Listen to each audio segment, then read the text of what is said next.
बिस्मिल्लाहिर्रहमानिर्रहीम। अल्हम्दुलिल्लाहि रब्बिल आलमीन वल आक़िबतु लिल मुत्तक़ीन वस्सलातु वस्सलामु अला नबिय्यिहि व अला आलिहि व अस्हाबिहि अजमईन व मन तबिअहुम बि इहसानिन इला यौमिद्दीन। ट्रांसजेंडर एक्ट 2018 के हवाले से हमारे सिलसिले गुफ्तगू की सर-ए-दस्त ये आखिरी नशिस्त है। अब तक हम बिल का तारुफ़, उसका पस मंज़र, उसके हवाले से होने वाली गुफ्तगू, उसके जो मसाइल हैं उन पर हम बात कर चुके हैं। आखिरी गुफ्तगू में, इससे कबल की गुफ्तगू में हमने चंद गुजारिशात इस बिल के पेश होने के बाद से लेकर अब तक मजहबी क़ुव्वतों के इक़दामात के हवाले से की थी। अब हमारी गुजारिश सिर्फ इस हवाले से है कि इन हालात में हमें क्या करना चाहिए, क्या तरीक़ेकार इख्तियार करना चाहिए। हमारी मजमूई तौर पर मिन हैसुल कौम ऐसे मामलात में ज़िम्मेदारियाँ क्या हैं। इंतहाई अदब के साथ और इंतहाई इख्तिसार के साथ हमें सबसे पहले दिलो जान से ये तस्लीम करना चाहिए कि पाकिस्तान के दस्तूर ने हमें एक इंतहाई मजबूत और मुस्तहकम इस्लामी बुनियाद अता की है। इस मुस्तहकम तरीन बुनियाद पर इमारत का क़याम हमारी ज़िम्मेदारी है। हमारे दस्तूर और आइन और फिर क़वानीन में अगर कहीं ऐसी चीज़ें नज़र आती हैं जो माजी में बनाई गई, वो कानून साजी के माजी के अमल का हिस्सा थी, या मुस्तक़बिल में ऐसी कोई सूरत हो जो बराह रास्त इस्लाम से मुतसादिम हो, तो हम में से हर एक की बहैसियत मुसलमान ये ज़िम्मेदारी है कि उस मामले में अपना किरदार अदा करें। वो किरदार कैसे अदा किया जा सकता है, उसकी बहुत सी सूरतें। एक तो शरीयत कोड का दायरा बहुत वाज़ेह है। इस अमर वाक़ई के बावजूद कि वहाँ मामलात में फ़ैसला करने में बहुत सी वजूह से ताख़ीर होती है, लेकिन हम में से हर शख्स ये इख्तियार रखता है कि वो किसी मामले को गैर इस्लामी समझते हुए उसे चैलेंज करे, और हम में से हर शख्स को यह हासिल है कि वो बड़े इत्मीनान के साथ ये ज़िम्मेदारी अदा कर सकता है। इसमें बहुत लंबे चौड़े वसाइल की, ये लंबी चौड़ी मनसूबाबंदी की ज़रूरत नहीं। लेकिन बदकिस्मती से हमने अब तक वक्त ज़ाय किया है। इस हवाले से हमारी कोशिशें इंतहाई नाकाफ़ी रही हैं। दूसरी चीज़, ख़ास तौर से पार्लिमान का किरदार है, ऐवान बाला और ऐवान ज़ेरी का किरदार है। इसमें अफराद मुंतखब ही जाएंगे और उन मुंतखब अफराद की शख्सियत, उनके रुझानात और उनके इस्लाम से वाबस्तगी वैसे ही रहेगी। मुस्तक़बिल का करीब में कोई बड़ी तब्दीली का इम्कान नज़र नहीं आता जैसा कि माजी में थी। लेकिन इसके बावजूद ये बात याद रखनी चाहिए कि उन तमाम जमातों में जो गैर मजहबी कहलाती हैं, क्योंकि वो अक्सरियत में होती हैं इसलिए हम उनकी बात कर रहे हैं, अक्सर अराकीन की तादाद इस्लाम दुश्मन नहीं है। ये तसव्वुर हमारा अपना पैदा करदा है, ख़ुद साख्ता है। जिस शख्स से हमारा वास्ता होता है उसकी तमाम तर जाने पहचाने और अनजाने माईब के बावजूद हम उनको अपने मजहबी तक़रीबात में बुला लेते हैं, अपने सिर्फ ताल्लुक़ की बुनियाद पे, और उनको उनके इस्लाम पसंदी का हम इजहार भी करते हैं। लेकिन जिनसे हम वाकिफ़ नहीं होते वो हमारी नज़र में शायद उस तरह मुसलमान नहीं होते जिस तरह हम अपने आप को समझते हैं। ये तसव्वुर दूर करने की ज़रूरत है। दूसरी चीज़, अरकान की एक बड़ी तादाद ऐसी भी होगी जो बराह रास्त मजहबी जमातों से ताल्लुक़ रखती है या उनसे ताल्लुक़ नहीं रखती लेकिन मजहबी तशख़्ख़ुस रखती है। बहुत से पीर घराने, बहुत से उलमा, बहुत से मशाइख मुख्तलिफ़ गैर मजहबी जमातों के टिकट पर मुंतखब होकर ऐवान में आते हैं। 2-4 अफराद हों लेकिन बहरहाल होते हमेशा हैं। इन अफराद के साथ महज एक नुक्ते पर इत्तेफाक होना ज़रूरी है कि ऐवान में किसी भी नौइयत की गैर इस्लामी सरगर्मी के हवाले से वो अपना वज़न उस इस्लामी सरगर्मी के हक़ में डालेंगे और ऐसी कानून साजी के ख़िलाफ़ खड़े होंगे और इकट्ठे खड़े होंगे। हमें मालूम है कि ये बात ज़रा मुश्किल है, इसलिए कि हमारे यहाँ जो सियासी वाबस्तगियाँ हैं उनमें इंसान को शख्सी आज़ादी बहरहाल हासिल नहीं है।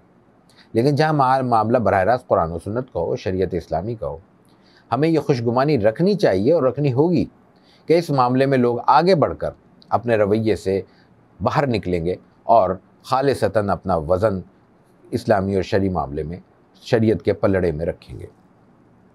और उसके बाद एक चीज़, एक थिंक टैंक, एक इदारा, चंद अफराद पर मुश्तमिल ऐसे रज़ाकार हमें दरकार होंगे जिनकी बुनियादी जिम्मेदारी जो आज खुद रज़ाकाराना तौर पर वो अपने ऊपर लें, ये होगी कि वह ऐवानों में मौजूद कानून साजी पर निहायत बारीक बीनी से नज़र रखें। हमारे यहाँ जो आज कानून साजी हो रही है उसको हम बिलवास्ता कानून साजी कह सकते हैं। यानी कानून तो बराह रास्त है, लेकिन उसमें गैर मजहबी अनासर को बिलवास्ता शामिल किया जा रहा है। हमें ये यकीन रखना चाहिए कि जब ये ट्रांसजेंडर एक्ट आया और उसमें मजहबी नुमाइंदगी जिस कदर भी मौजूद थी, इस तरफ तवज्जो नहीं कर सकी। इसकी दो बुनियादी वजूहात थी। ये बदगुमानी वाली बात नहीं है। किसी मुसलमान के बारे में इस नौइयत की बदगुमानी करना वैसे ही दुरुस्त नहीं है। एक वजह थी वो बिल और कानून साजी तमाम की तमाम अंग्रेज़ी में होती है। ये अजीब मामला है कि हम कौमी ज़बान उर्दू को करार देकर अदालत से मुख्तलिफ़ फ़ैसले लिए घूम रहे हैं कि हमारी सारी कार्रवाई हर नौइयत की, हमारे सारे इंतज़ामी मामलात उर्दू में होने चाहिए और ख़ुद पार्लिमान की ज़बान, बिलों की ज़बान अब तक अंग्रेज़ी में है। बहरहाल है, एक तो वजह यह है। दूसरी वजह यह है कि इससे भी बढ़कर अंग्रेज़ी जानना भी कौन सा मुश्किल काम है, और वो हमारे मजहबी तबके में अंग्रेज़ी जानने वाले सैकड़ों हज़ारों से ज़्यादा लोग मौजूद हैं। दूसरी दुश्वारी ये है कि वो मैं जिसको बिलवास्ता अर्ज़ कर रहा हूँ वो ये है कि उन्वान कुछ और इख्तियार करके मतन के अंदर कुछ और चीज़ें शामिल कर ली जाती हैं और हमारा उमूमी रुझान दस्तखत करने का है। हम दर्जनों नौइयतों की मोबाइल में ऐप्स इस्तेमाल करते हैं, अपने लैपटॉप में मुख्तलिफ़ नौइयतों के ऐप्स इस्तेमाल करते हैं और वो डाउनलोड करते हैं और इंस्टॉल करते हैं।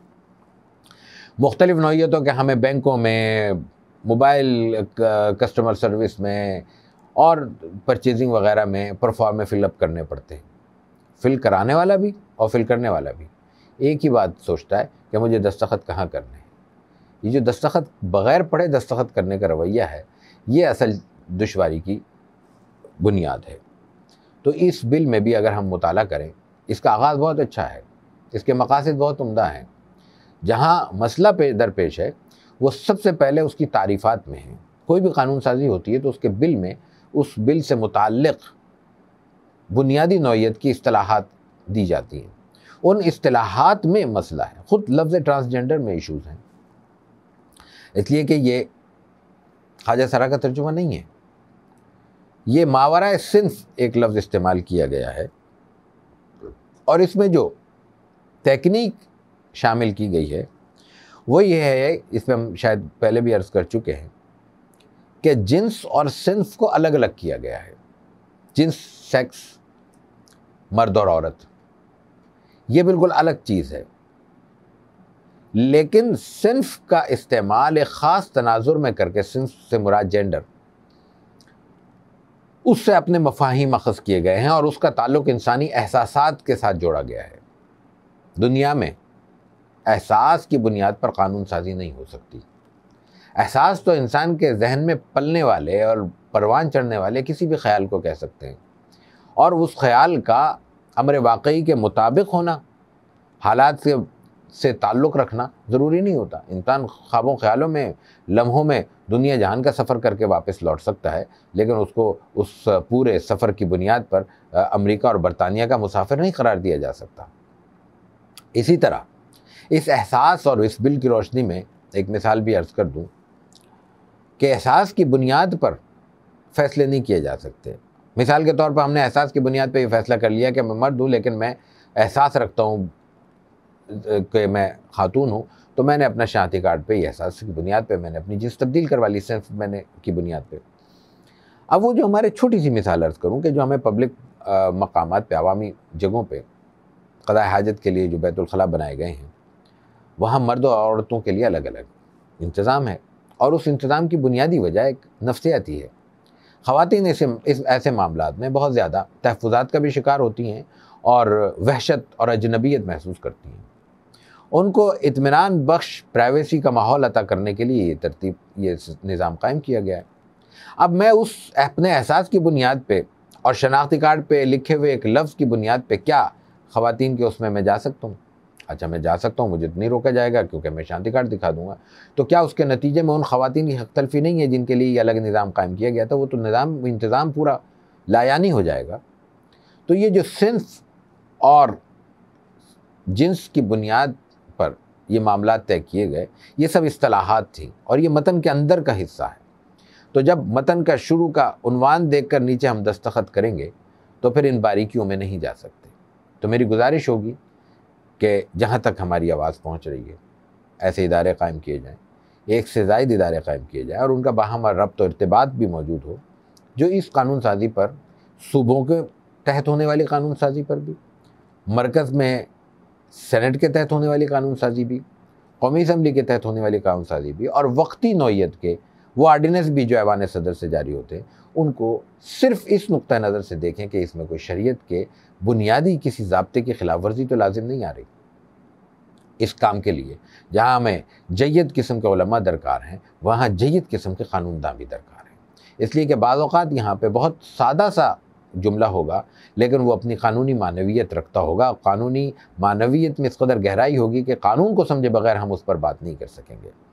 ये अगर हम 2-3 पहलुओं की पॉलिसी और मनसूबाबंदी इख्तियार करें तो मुस्तक़बिल में हम बहुत से ऐसे हादसात से बच सकते हैं।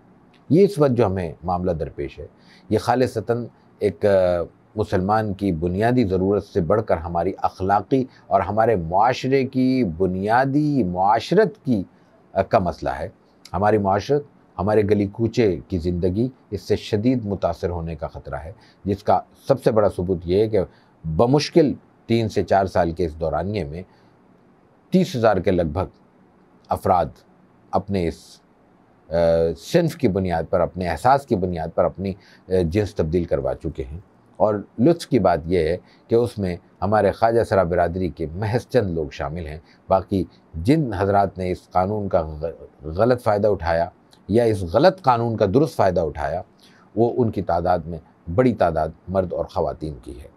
ये एक बेरहरवी का नहीं, एक माशरे में ऐसे फ़साद का अमल शुरू हो रहा है और हो चुका है, जिसके रास्ते में अगर रुकावटें खड़ी नहीं की गई तो महज मजहबी तबका नहीं, कोई शख्स भी, किसी का घर भी, किसी का ख़ानदान और घराना भी, किसी की गली भी और किसी का मुआशरा भी इससे महफूज नहीं रह सकेगा। अल्लाह ताला हमें हमारी हिफाजत भी फरमाए और हमें अपने फ़राइज़ मनसबी अदा करने की और उनका एहसास पैदा करने की और उनके लिए मनसूबा बंदी करने की भी तौफ़ीक़ अता फ़रमाए। व आख़िर दावाना अनिल हम्दुलिल्लाहि रब्बिल आलमीन।